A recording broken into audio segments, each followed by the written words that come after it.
Spanish explorers came through this area in the 1600s. They called it the Nogales area. A lot of cattle was raised in the Nogales area. Many of the cattle were shipped to the Spanish soldiers fighting the British along the Gulf of Mexico. The Mexican government granted to Sir Humphrey Branch a league of land. This land was sold later to a group of Texans that wanted to form a town site. In 1838, 44 shares were divided up among the 33 Texas Rangers to form the town site of Seguin. The Conservation Society was formed in 1951 to save this little building. It had been scheduled for demolition. The Conservation Society bought this property in 1952 and started a museum. It was entered into the National Register of Historic Places in 1970. Las Nogales was built in 1849. It was built out of adobes. An adobe brick is nothing more than mud that's been mixed up with grass, and it would be put in a form and put out in the sun to dry. Now this is a big building. It was 16 feet by 18 feet. That was a big building in 1849. We have a picture of Robert Hall. Robert Hall was a character. He was one of the early settlers in town. He had a lot down by Walnut Creek. He built a lean-to, not a house. And because he built a lean-to, he lost his property a year later because they were supposed to have a house at least 14 feet by 16 feet. Robert Hall had a league of land, about 4,400 and some acres east of Belmont on the Gonzales Highway. The sword has an interesting story. The sword was taken from a Mexican soldier during the Battle of Buena Vista. Hall, while chasing the Mexicans back to my ear,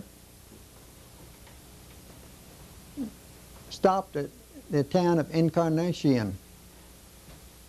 There was a Mexican soldier that jumped on a horse and escaped. Hall was told to go get that man.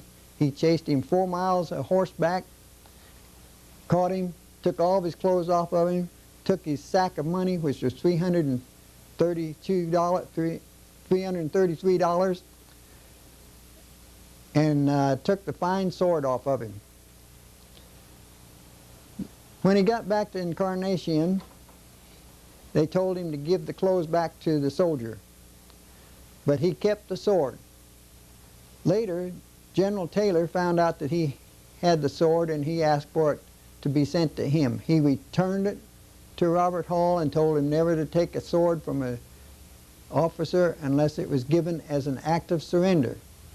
Now, most of the Germans that came into this area in the middle 1840s came in through Indianola down on the coast. There's nothing left of that town down there now. There are a few fishing villages and a few cisterns to remind us of the once big town that used to be there. It was blown away with the second hurricane in 1875. Most of the people that traveled from the coast to this area would travel by wagon or cart. The young girls and boys and the women would travel in the wagons. The adults and the grown children would walk. It would take them about a month to get here. And if the waters were up and on the rise, it might take them 3 months. Now, Juan Seguin married a Seguin girl, Maria Gertrudis Flores, whose father owned a league of land south of the Guadalupe River. Many people say the town was named after Juan, and it might have been. Other people say the town was named after his father, Erasmus. Erasmus lived in San Antonio, Bexar. He was the person that brought Stephen F. Austin from Los Angeles, Louisiana, into Bexar on their first trip into Texas. His country home was down at Floresville. His country home, Casablanca, is not there anymore. Time and weather has destroyed it. This brick probably came from the site of Casablanca.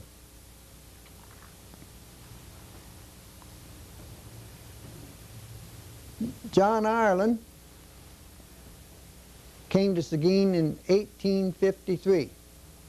He was a lawyer. He set up his law office on the west side of the square. And the first thing he did was to sue the city for cutting a tree down that provided shade for his office. He won the case. He defended the Zeals that had property out on west of town, and he met the little widow Faircloth. He married the widow Faircloth. She died a short time later, and he married Anna Marie Penn. Anna Marie Penn was a staunch Methodist. She would not go to the inaugural ball when John was elected governor because she knew there would be loud music and dancing. She was responsible for the midnight service one night in the Methodist church, where the women of the church decided that they were going to have more say in the church activities. John Ireland was elected governor in 1882.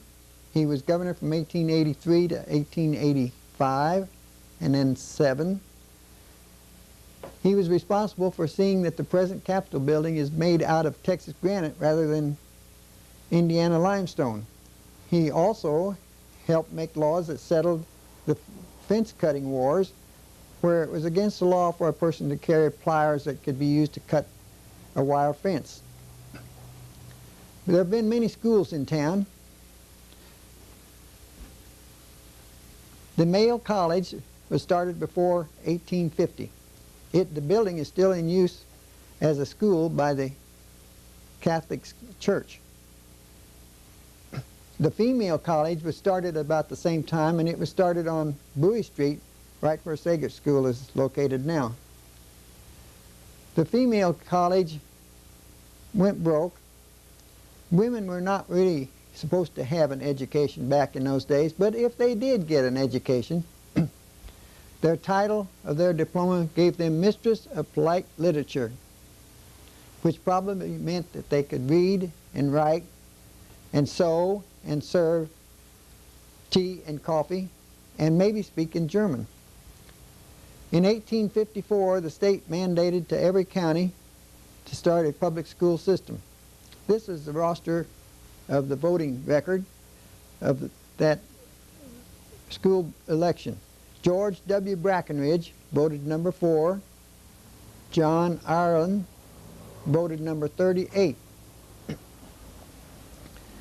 Brackenridge was quite the gentleman. He came to Seguin in 1853, the same time that John Ireland came, and the two of them became very good friends. Brackenridge would not go to war when the Civil War broke out.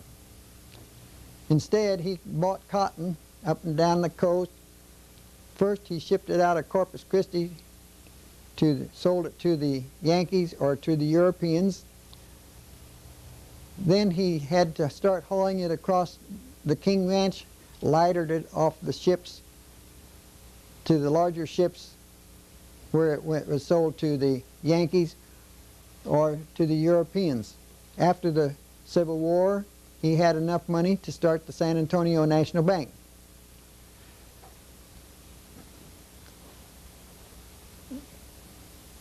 George W. Brackenridge was made a regent of the University of Texas when John Ireland became governor. At this time, Brackenridge started doing a lot of good for the citizens of Texas. He started and helped many schools. The Guadalupe Female College went broke, and the Guadalupe Baptist District Association bought the properties, and they started the Guadalupe College, a school for Negro boys and girls. They went broke several times, but George Brackenridge always bailed them out.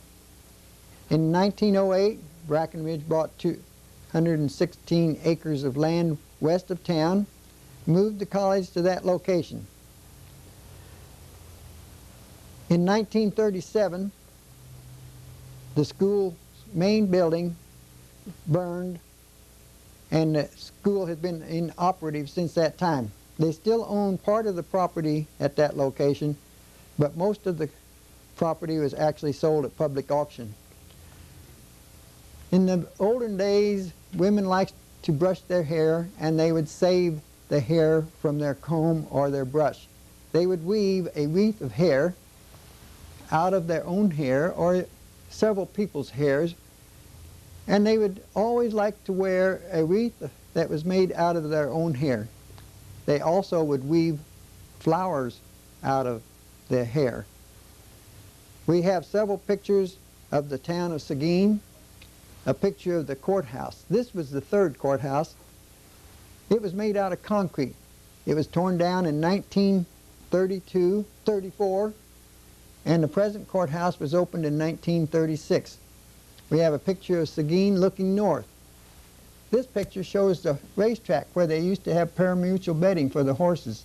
It also shows the baseball diamond in the middle of the racetrack. In 1922 and 1923, the Chicago White Sox practiced their spring training at Seguin.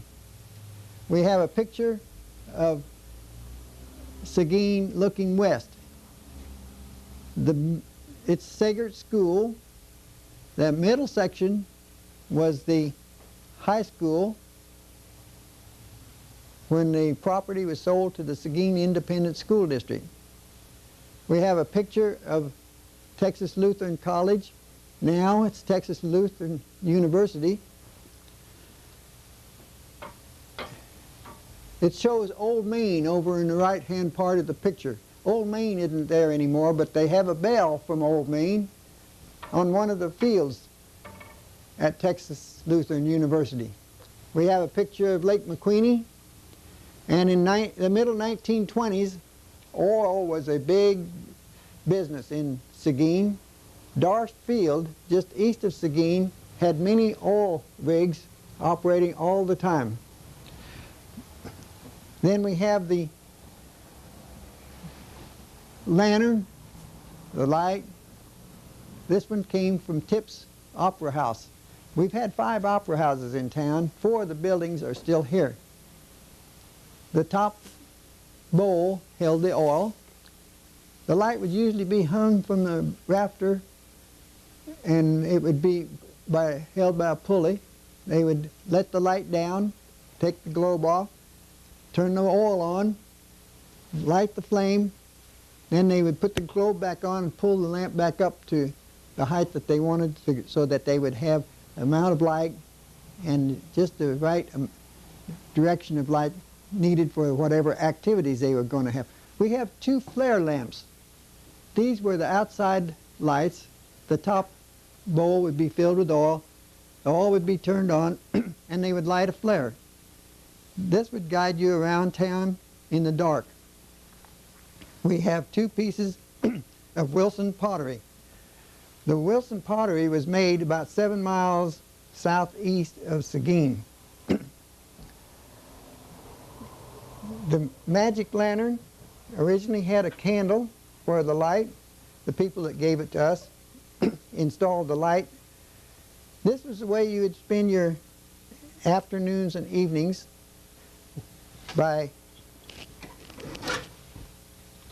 looking at the discs that would be, you could move back and forth, and people made up their own stories as they would show these pictures on the wall. The Opticon, always interesting. We have several pictures. When you look at it, there are two pictures, but when you look through the stereopticon, it looks like one picture and it looks like it's 3D. We have a radio, 1924 radio. It's a Crosley radio. It was supposed to have been the first radio in town. One tube. The cost was $14.50. Then we have our guns. The top gun is a World War II Japanese gun. Boy, that's a heavy gun. The bottom two guns are more period. You can see from the hammers that they are rather old.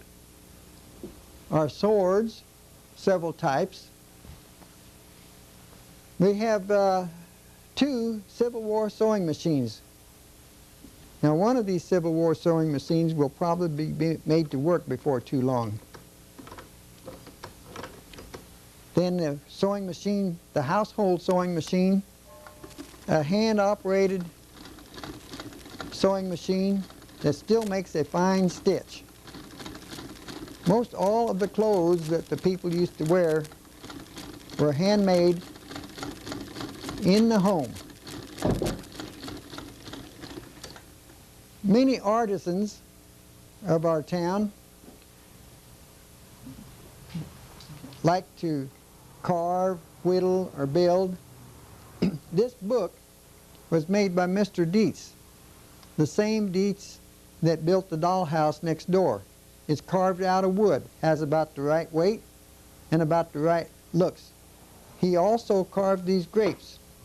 These grapes are carved out of wood.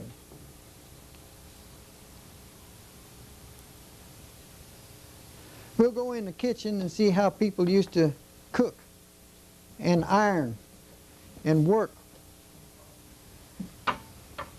We have an iron collection that is very interesting. Some people like a 16-pound iron. It's a 16-pound sad iron. The sad iron merely means that it's solid iron. The 16-pound iron will hold the heat longer than the smaller sad irons. However, most of the people liked the smaller sad irons. But somebody came along and said, well, if all we want to do is keep it hot, we'll build an iron that has a trap door in the back, and we'll fill it full of hot coals, and we'll keep it hot for a longer period of time. And you'll notice that they have a wood handle. Most of the older sad irons, they would use a rag to wrap around the handle. Then somebody came along and said, well, we're just going to build a stove. So they built a stove, built a fire inside, put the top back on. The smoke would come out the front, and they could make the iron hotter or cooler by opening or closing the vents in the back. Then somebody came along when gasoline was invented and built a gasoline iron. These are still in use in some of the outbacks of Australia. But can you imagine having a gasoline can right here, a fire right here, with a noise like your Coleman lantern or Coleman stove would make? And here you are ironing. You just hope nothing happens. But one thing they always had handy was a branding iron. They would try to keep one hot all the time, and they always had branding irons on their trail drives so they could keep track of their new calves or any strays. Now, the bottle collection belonged to Miss Sue Smith. Miss Sue Smith was a school teacher in the public school system. She was a principal in the public school system, and there is a school, Sue Smith, named after her. It is on Jefferson Avenue. It was originally built as the Jefferson Avenue School. Now, the safe belonged to John Ireland. It was in his law office. We have some docket books from the 1850s. And as you leaf through the docket books, in handwritten docket books, you can see in very good writing some of the names of the people of that day that have made history in our county. Now we're going to go down in the cellar, what we call our school. As you come to the steps, you want to hold the handrail and look on the far wall. That is our wall where we keep our ranch and farm tools. You can see the saddles, some of them side saddles for the women. We have some chaps for the ranchers to travel out in the woods. We have a cotton scale. We have a cornstalk chopper. The cornstalk choppers were used to chop cornstalks before they were fed to the cattle. Many more irons, branding irons. And if you look to the right, you'll see a wall. It's called daub and wattle. Timbers are cross-beamed, and you have sticks that are woven in and out of those cross beams with mud that's had grass mixed up in it, daubed on that wall. And look at our wall right in front of us.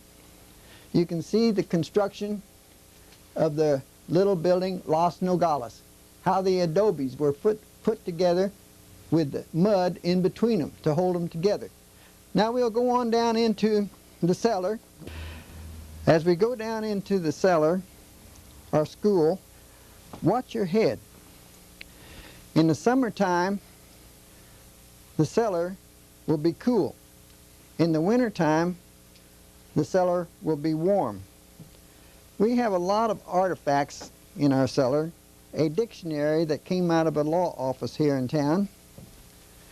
Probably one of the most interesting items we have is a desk that came from the last black school in town. When they did away with segregation, the school district gave this desk to us. The way the students used to do their studies was on a slate. They would practice writing,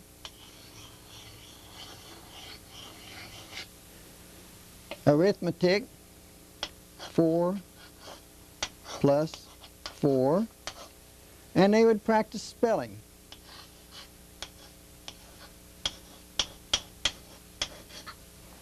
And when they would be through practicing, they would take a rag and erase it and be ready to go for the next class. Now we have a vera chain. A vera is a Spanish measurement. All of the land in this area was originally measured in the Spanish vera. A vera is 33 1/3 inches. Mr. Bays, the gentleman that gave us this chain, mounted a yardstick and a centimeter stick so that you could get a comparison.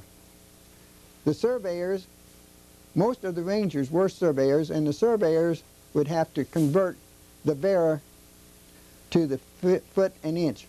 We have a planetarium, the sun, the earth, and the moon. And as you move the arm, you get the relationship of the earth and the moon as it travels around the sun. Among the many schools that we've had was a private school of Miss Tinny Rust. Tinny Rust always used a bell. Burgess Kindergarten still uses a bell just like that. Different axes. This is the type of axe that was used to chop shingles. With a maul hammer, they would chop their shingles.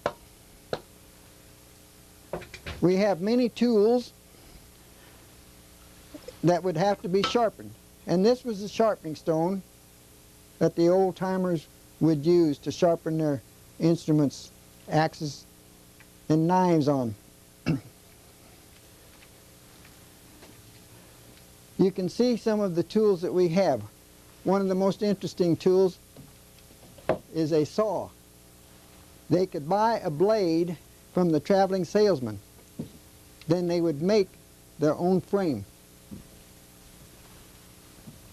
Now as we exit the cellar, over on the left you'll see a 1907 Maytag washing machine, and this chopping block came from the Brote meat factory here in Seguin. We'll exit the steps and go out the back door of Los Nogales.